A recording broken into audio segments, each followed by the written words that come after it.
Son günlerde siyasetin gündemindeki konuların başında anayasa değişikliği gelmektedir. Serokê Giştî Hüdaparê Zekeriya Yapıcıoğlu derbarê paketa mahkemeya nû de daxuyaniyên girîng dan. Yapıcıoğlu diyar kir ku pêşnîmeya ku di qanûna tedbîrên sûc û ewlehiyê de guherîn çêkirî pêşkêşê meclîsê hat kirin. Yapıcıoğlu got ku bi pêşniyara navborî pirsgirêk çareser nabin.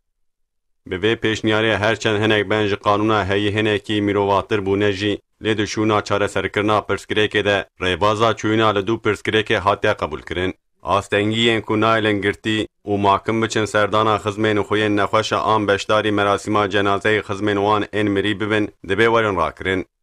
Dibe nava rêzgirtina ji bo jiyana malbatê nebe pare û bê astengên bürokrasî bin.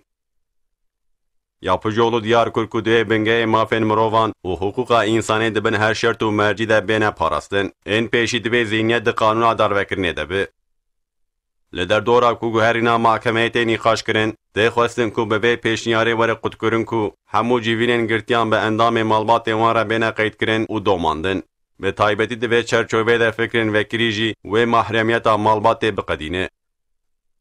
Yapıcıoğlu wiha berdewam kir. Girtî divê ne wekî dijminekî were ceza kirin, lê wekî kesekî ku were nûhkirin û anîna civakê were dîtin. Pêvidiye ku hemû girtin bi vê fikir û hişê bêne kirin û mafê mirovan û prensîbên hukûkiyên cîhanê her gav werin dîtin. Yapıcıoğlu derbarê pirsgirêka qirêjiya li Behra Marmarayê de jî axivî û balkişan ser cudabûna pirsgirêkê û got ku heger tedbîrên hewceyî neyê girtin, wê pirsgirêkê girîng a aborî û saetê derkeve holê. Yapıcıoğlu got, em hikûmat û rêveberiyên herêmê vedixwînin ku stratejik bi rêvebirina havîrdoriya hevkara ji bo parastina cihên jiyanê û xwedîkirina tabiata ku em ê wekî mîrasê ji zarokê xwe re bêlin bicî bînin.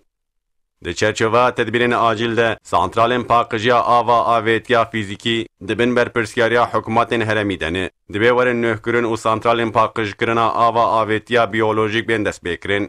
Wekî din dibe hikûma teftîşan zêde bike da ku ava qirêja bin saziyê û ava sarbûna ji sazgehên pêşesaziyê pîvanên da keşêna deryaya ku kur pêk bîne û ên ku pîvanan bicî neynin bila hay ji xwe hebin ku ew ê bi cezayên giran re rû bimînin.